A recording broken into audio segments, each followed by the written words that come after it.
ക്ഷണിച്ചുകൊള്ളുന്നു.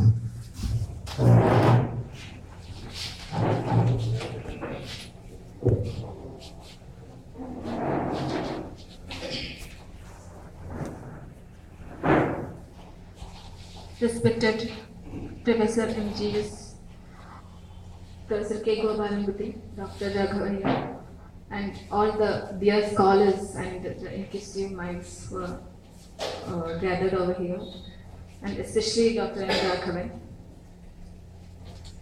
So, I'm so sorry to say that I have partly prepared the presentation or the discussion in English.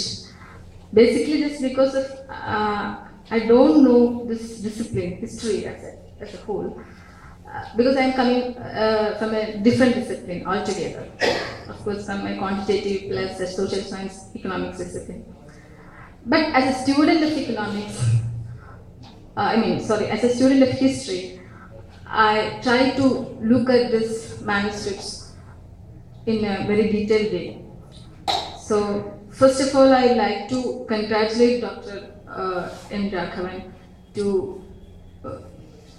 for his, what should I say, a kind of laborious effort he has taken at this age through the research and through collecting the archival records and statistics and meeting people around the nation, the scholars, the laymen and all. So, it is really appreciable work. So, of course, Dr. Raghavan have already detailed the history of Malabar through a very picturesque description. Why should I say picturesque means നമുക്കൊക്കെ ആ പട്ടിണി കണ്ട അല്ലെങ്കിൽ അനുഭവിച്ച ഒരു പ്രതീതി അല്ലെങ്കിൽ അതിൻ്റെ ഒരു വേദനയൊക്കെ അനുഭവിച്ചുകൊണ്ടാണ് നമ്മൾ ആ ഡിസ്ക്രിപ്ഷൻ കേട്ടത്. Which is quite a rich reference material, which is relevant to the contemporary discourse of famine, I should say. Because there are different kinds, as Professor MGS and Gopalankuti was rightly mentioning here, there are different discourses of famine. They're different.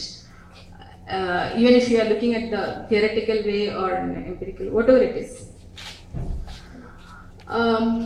So, first of all, I should say that famine is a very complicated and a multi-layered concept. If you are looking at the concept as a whole, so that is very evident when Dr. Raghavan was talking.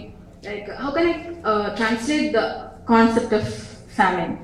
Whether അതൊരു പട്ടിണിയാണോ ദാരിദ്ര്യമാണോ അതോ ഇതെല്ലാം കൂടിയതാണോ എന്താണ് എന്നുള്ളത്. So it's a very multi-dimensional, multi-layered concept. So because of the same reason, we have different definitions of famine. Especially, I think it will be good or helpful for us to look at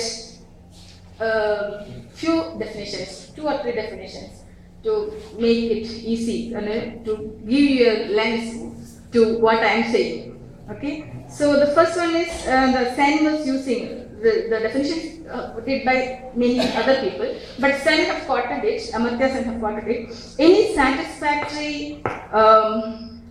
definition of famine must provide that the food shortage is either widespread or extreme, if not both, and that degree of extremity is best measured by human mortality by starvation. So famine is equivalent to whatever the human mortality has happened by starvation. That is very important, by starvation. So another definition is famine is arising an extreme and protracted shortage of food, resulting in widespread and persistent hunger, evidenced by loss of body weight. Evidenced by loss of body weight and increase in death rate, caused either by starvation or disease, resultant from weakened condition of the population. So, in short, famine is equivalent to severe shortage of food, and it is equivalent to starvation, and it is counting on the basis of the mortality which is happening primarily because of starvation. പിന്നീടുള്ള ഡെഫിനിഷനിൽ പറയുന്നുണ്ട് starvation ഡിസീസുമായി ചേരുമ്പോഴും ഈ mortality കൂടുന്നത്. പക്ഷെ primary because of starvation എന്നുള്ള ഡെഫിനിഷനാണ് കൂടുതൽ ഇതായിരിക്കുന്നത്. So ഇങ്ങനെ ഉള്ള ഒരു സാഹചര്യത്തിൽ നേരത്തെ MJ സാറൊക്കെ പറഞ്ഞ പോലെ തന്നെ എന്തുകൊണ്ടാണ് നമ്മുടെ മലബാറിലുള്ള ക്ഷാമം മാത്രം, ഇപ്പൊ നമ്മൾ ഒരു ടൈം ലൈൻ, ഫാമിലി ഒരു ടൈം ലൈൻ എടുത്ത് നോക്കുകയാണെങ്കിൽ ലോകത്തുള്ള പല ഫാമിലീസും റെക്കോർഡ് ചെയ്യപ്പെട്ടിട്ടുണ്ട്, അല്ലെങ്കിൽ ആ ടൈം ലൈനിൽ വരുന്നുണ്ട്. പക്ഷെ മലബാർ ആ ടൈം ലൈനിൽ ഇല്ല. അപ്പൊ അങ്ങനെയാണെങ്കിൽ ഓഫ്കോഴ്സ് നമുക്ക് കൃത്യമായിട്ടുള്ള ധാരണയുണ്ട്. വില്യം ലോഗൻ മാനിപ്പുലേറ്റ് ചെയ്തതാണ് ഹിസ്റ്ററി. മലബാർ മാനുവൽ എഴുതുമ്പോൾ അയാൾ പലപ്പോഴും തെറ്റായിട്ടുള്ള ഡാറ്റ കൊടുക്കുകയോ അല്ലെങ്കിൽ ഡാറ്റ കൊടുക്കാൻ വിസമ്മതിക്കുകയോ ചെയ്തു എന്നുള്ള പല ഇൻസിഡൻസും നമ്മൾ കേൾക്കേണ്ടായി. പക്ഷെ അങ്ങനെയൊക്കെ ഇരിക്കുകയാണെങ്കിലും മറ്റ് പലതരത്തിലുള്ള എവിഡൻസുകൾ ഉണ്ടാവേണ്ടതല്ലേ, റെസ്പോൺസ് എന്തെങ്കിലും തരത്തിലുള്ള മെറ്റീരിയൽസ് ഉണ്ടാവേണ്ടതല്ലേ എന്ന് ഞാനിങ്ങനെ ആലോചിക്കുമ്പം എനിക്ക് തോന്നിയതും ഞാൻ ഒന്ന് രണ്ട് എൻ്റെ സുഹൃത്തുക്കളോട് ഡിസ്കസ് ചെയ്തപ്പോഴും വന്ന ഒരു ആശയം എന്ന് വെച്ചാൽ ഇക്കണോമിക്സിന്റെ ഭാഷയിൽ പറയാമെങ്കിൽ, കാര്യം നേരത്തെ മലബാർ കാലത്തിലുണ്ടായിരുന്ന ഒരു സോഷ്യൽ റിലേഷൻ അല്ലെങ്കിൽ ലാൻഡ് ഹോൾഡിങ്സിന്റെ പാറ്റേൺ അത് ഇതിൽ തന്നെ വളരെ വ്യക്തമായിട്ട് പറയുന്നുണ്ട്. ലാൻഡ് ഹോൾഡിങ്സ് കുറച്ചും കൂടെ തറവാട് കേന്ദ്രീകൃതം. ഞാൻ എന്തെങ്കിലും തെറ്റ് പറയുന്നുണ്ടെങ്കിൽ ദയവ് ചെയ്ത് അത് ക്ഷമിക്കുകയും എനിക്ക് കറക്റ്റ് ചെയ്ത് തരാൻ വേണം. തറവാടുകൾ കേന്ദ്രീകരിച്ചുള്ള ഒരു കൃഷിയും ഭൂ ഉടമകളും ഒക്കെ ആയിരുന്നു. അതുകൊണ്ട് തന്നെ അതേസമയം മറ്റു ചില സ്ഥലങ്ങളിൽ അങ്ങനെയായിരുന്നില്ല. ഈവൻ തിരുവിതാംകൂറിൽ പോലും അങ്ങനെയായിരുന്നില്ല. രാജകുടുംബത്തിനെ കേന്ദ്രീകരിച്ചുകൊണ്ടുള്ള ഒരു ഭരണ സമ്പ്രദായമായിരുന്നു. അതുകൊണ്ട് തന്നെ കുറച്ചും കൂടി ഒരു ഡീസെൻട്രലൈസ്ഡ് ആയിട്ടുള്ള ഈ തറവാട് കേന്ദ്രീകരിച്ചുള്ള അവരുടെ ഭൂമിയുടെ മേലുള്ള അവകാശവും അല്ലെങ്കിൽ കൃഷിമേലുള്ള അവകാശവും അതുമായി ബന്ധപ്പെട്ട് കുറെ അടിയാന്മാരും നേരത്തെ വിജയ് അടിയാന്മാരും കുടിയാന്മാരും ഒക്കെ ചേർന്ന ഒരു സാമൂഹിക എന്താ പറയാ ഘടനയാണ് നമുക്ക് ഉണ്ടായിരുന്നത്, സോഷ്യൽ സ്ട്രക്ചർ. അത് തന്നെയായിരുന്നു നമ്മളുടെ പ്രൊഡക്ഷൻ റിലേഷൻസ് എന്ന് പറയുന്നത്. അതായത് പ്രൊഡക്ഷനുമായി ബന്ധപ്പെട്ടിട്ടുള്ള ബന്ധങ്ങൾ, ഇക്കണോമിക് റിലേഷൻസ്, സോഷ്യൽ റിലേഷൻസ് ഒക്കെ അങ്ങനെയായിരുന്നു. അതുകൊണ്ട് തന്നെ ഈ സാറിന്റെ മാനുസ്ക്രിപ്റ്റിൽ തന്നെ പറയുന്നുണ്ട് ഒരു സ്ഥലത്ത്, അതായത് നേരത്തെ മാർക്കറ്റ് ഇക്കോണമിക്ക് മുൻപ് ആ കാലഘട്ടത്ത് ജോലി ചെയ്യുന്ന ആളുകള് പാട്ടമായിട്ടോ കരമായിട്ടോ ഒക്കെ നെല്ലാണ് കൊടുത്തിരുന്നത്. ഇതേ നെല്ല് ജന്മി അല്ലെങ്കിൽ ഭൂവുടമ മറ്റൊരു വിശേഷങ്ങൾ വരുമ്പോ തിരിച്ച് ഇവർക്ക് ഇതേ നെല്ലാണ് കൊടുക്കുന്നത്. അല്ലെങ്കിൽ ഇവരുടെ വീട്ടിൽ ആവശ്യങ്ങൾ വരുമോ അല്ലെങ്കിൽ വെറുതെ വരുന്നോ കാലഘട്ടത്തിൽ ഇതേ നെല്ല്, അപ്പൊ അത് ആ ഒരു സാധനം അവിടെ കിടന്ന് സർക്കുലേറ്റ് ചെയ്യണം. മാത്രമല്ല മറ്റ് പല ഈ തിരുവിതാംകൂറിൽ നിന്ന് മലബാറിലേക്കുള്ള ഫുഡ് കൾച്ചർ മാറി കപ്പേക്കാളിന് മുമ്പ് ഇവിടെ വന്നിരുന്നു എന്നാണ് ഞാൻ മനസ്സിലാക്കുന്നത്. അങ്ങനെ അത് എത്രത്തോളം ശരിയാണെന്ന് എനിക്ക് അറിഞ്ഞൂടാ. കപ്പ സെക്കൻഡ് വേൾഡ് വാർ സമയത്ത് അപ്പൊ ഈ ഒരു കാലഘട്ടത്തില് എനിക്ക് കപ്പയൊക്കെ ഇവിടെ വന്നിട്ടുണ്ടായിരുന്നു. സോ ഇതുകൊണ്ടൊക്കെ തന്നെ ഈ പ്രത്യേകമായിട്ടുള്ള സോഷ്യൽ റിലേഷൻസ് ഒക്കെ കാരണം കൊണ്ട് നമ്മുടെ ബംഗാളിലെ ഫാമിനെ പറ്റി പറയുന്ന പോലെ ബംഗാളില് 63 മില്യൺ അല്ലെങ്കിൽ 64 മില്യൺ ജനങ്ങൾ ഉണ്ടായിരുന്നു. അതുപോലെ അതേസമയം ഇവിടുത്തെ സ്റ്റാറ്റിസ്റ്റിക്സ്, മലബാറിലെ സ്റ്റാറ്റിസ്റ്റിക്സ് 4 മില്യൺ ആയിരുന്നു. അവിടെ ക്ഷാമത്തിൽ മരിച്ചത് 4 മില്യൺ, നിയർലി 3 മില്യൺ ആളുകളാണ്. നിയർലി, അതിന് വ്യക്തമായ കണക്കുകളില്ല, നിയർലി 3 മില്യൺ ആളുകളാണ്. അതിന്റെ അർത്ഥം മലബാറിൽ എത്ര ജനങ്ങളുണ്ടോ അത്രയും ആളുകള് അവിടെ ക്ഷാമം കൊണ്ട് മരിച്ചു. അതുകൊണ്ട് തന്നെ അത് വളരെ ഘോഷിക്കപ്പെട്ട ഒരു പ്രകീർത്തിക്കപ്പെട്ട ഒരു ക്ഷാമമായതായിരിക്കാം എന്ന് എനിക്ക് തോന്നുന്നു. അതുകൊണ്ടാണ് നമ്മൾ ഇപ്പോഴും ഗ്രേറ്റ് ഫാമിൻ എന്ന് വിശേഷിപ്പിക്കുന്നത് ബംഗാളിലെ ക്ഷാമത്തെ. പിന്നെ നമ്മുടെ നാട്ടിൽ നിലനിന്ന ദാരിദ്ര്യം എന്താണ്? അങ്ങനെയാണെങ്കിൽ പിന്നെ എന്താണ് ഈ ദാരിദ്ര്യം എന്നുള്ളത് നമ്മൾ വീണ്ടും ഒന്ന് ആലോചിക്കേണ്ടതുണ്ട്.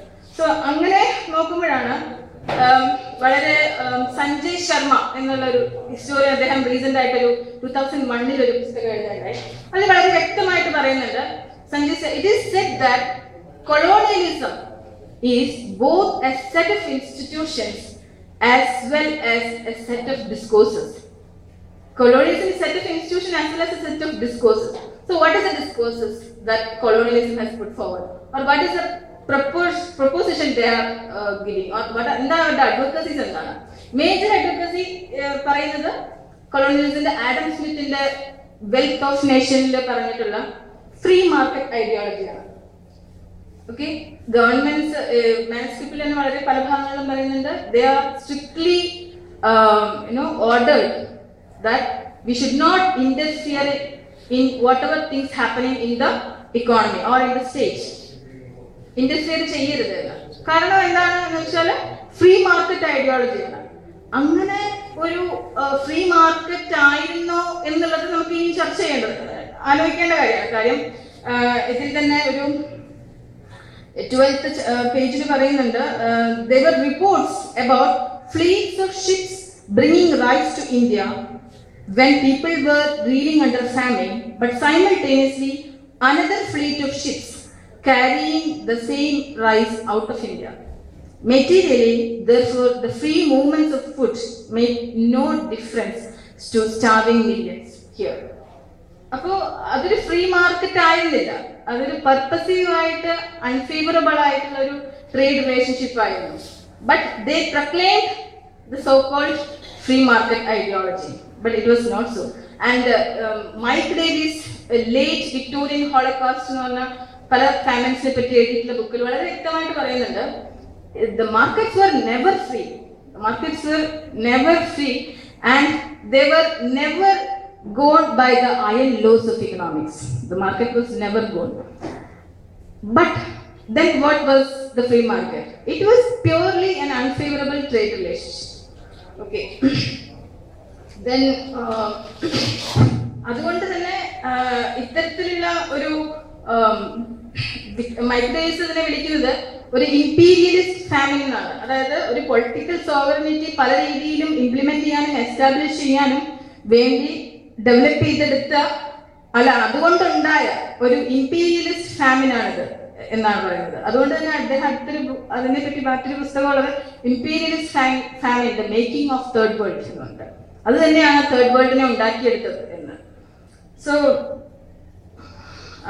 അത് ഇങ്ങനെയുള്ള ഒരു പല വേരിയബിൾസ് വെച്ച് നമ്മൾ ആലോചിക്കുമ്പോൾ അതൊക്കെ ഇതെല്ലാം കൺസ്ട്രക്ട് ചെയ്തിട്ട് ഇപ്പം പല ഇതിലും പറയുന്നുണ്ട്.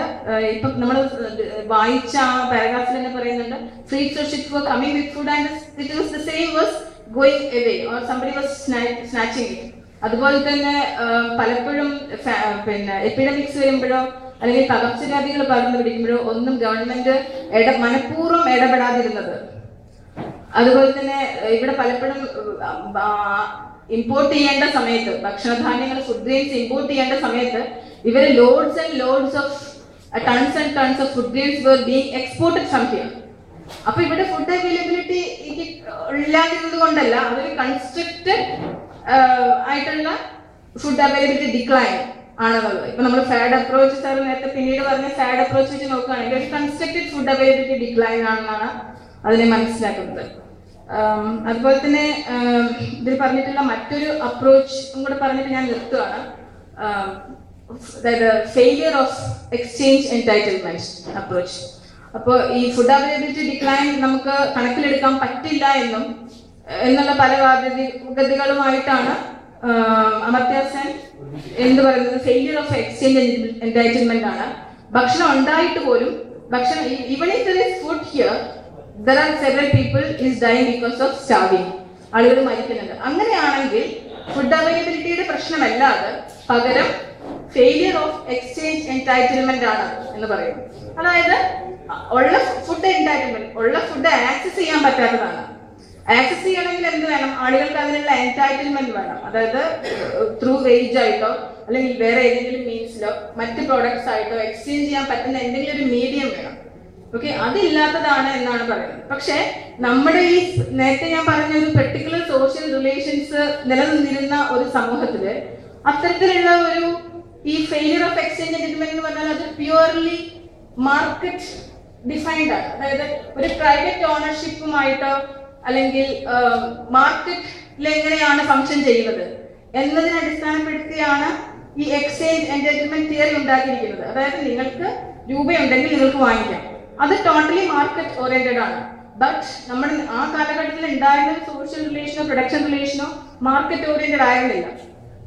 അതുകൊണ്ട് തന്നെ ആ അപ്രോച്ചിലൂടെ നമുക്ക് ആ കാലഘട്ടത്തെ കാണാൻ പറ്റുമോ എന്നുള്ളതിന് സംശയമുണ്ട്. സോ ഇത്രയൊക്കെ കാര്യങ്ങൾ പറഞ്ഞുകൊണ്ട് തൽക്കാലം Thank you very much. So, first of all, I like to convey my gratitude to Professor Nisar Ahmad and Dr. Brahmavudran and Raju and all the organizers over here that to make me initiate this study to history and other branches of the social sciences like philosophy and all. So, thank you very much. Thank you very much to all. Thank you.